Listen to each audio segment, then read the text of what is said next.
అలంకరించిన రాష్ట్ర ముఖ్యమంత్రి వర్యులు శ్రీ రేవంత్ రెడ్డి గారికి, అలాగే పార్లమెంట్ సభ్యులు విశ్వేశ్వర రెడ్డి గారికి, అలాగే మా గ్లోబల్ స్టార్ రామ్ చరణ్ గారికి,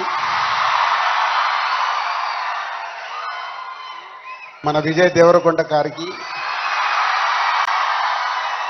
అలాగే డీజీపీ జితేంద్ర గారికి అండ్ డిపార్ట్మెంట్ అండ్ పెద్దలందరికీ, మంత్రివర్యులు గారికి, అందరికీ మీ అందరికీ గుడ్ ఈవినింగ్.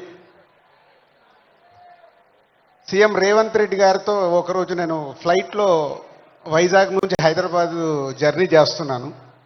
ఆ రోజు ఎందుకో రేవంత్ రెడ్డి గారు నాతో ఒక మాట చెప్పారు, తెలంగాణ రాష్ట్రంలో డ్రగ్స్ లేకుండా చేయాలి అని. ఇది దాదాపు ఒక 9 months బ్యాక్ జరిగిన సంఘటన.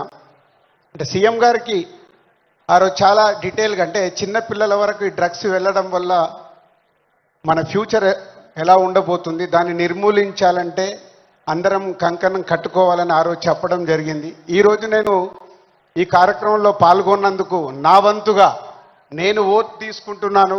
నేను కానీ, నా కుటుంబ సభ్యులు కానీ, నా స్నేహితులు కానీ, నాకు తెలిసిన వారు ఎవరు కానీ డ్రగ్స్ తీసుకోకుండా నేను చేయగలుగుతాను. అలాగే నాలాగే మీరు అందరు ఓట్ తీసుకుంటే ప్రతి కుటుంబంలో, మన తెలంగాణ రాష్ట్రం మొత్తం డ్రగ్స్ లేకుండా చేయగలుగుతాం. రెడీయా మీరు? ఇలాంటి అవేర్నెస్ మనకి ఈరోజు అవసరం. ఈ మధ్య మలయాళం ఫిలిం ఇండస్ట్రీలో కూడా ఒక నిర్ణయం తీసుకున్నారు.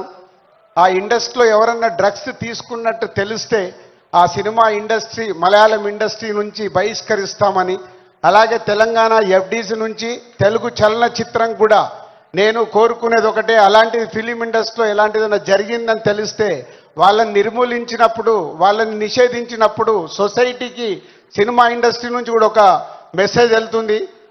ఎఫ్డీసీ నుంచి డెఫినెట్గా ఫిలిం ఇండస్ట్రీలో మాట్లాడి తెలుగు సినిమాలో కూడా అది పాటించేలాగా చేస్తాం. సో ఇది మన కర్తవ్యం. మన అందరం ఓట్ తీసుకొని చేయగలిగినప్పుడు సీఎం గారు కోరుకుంటున్నట్టుగా, డిపార్ట్మెంట్ కోరుకుంటున్నట్టుగా ముందు మన రాష్ట్రాన్ని డ్రగ్స్ లేని రాష్ట్రంగా చేయగలుగుతాం. Thank you.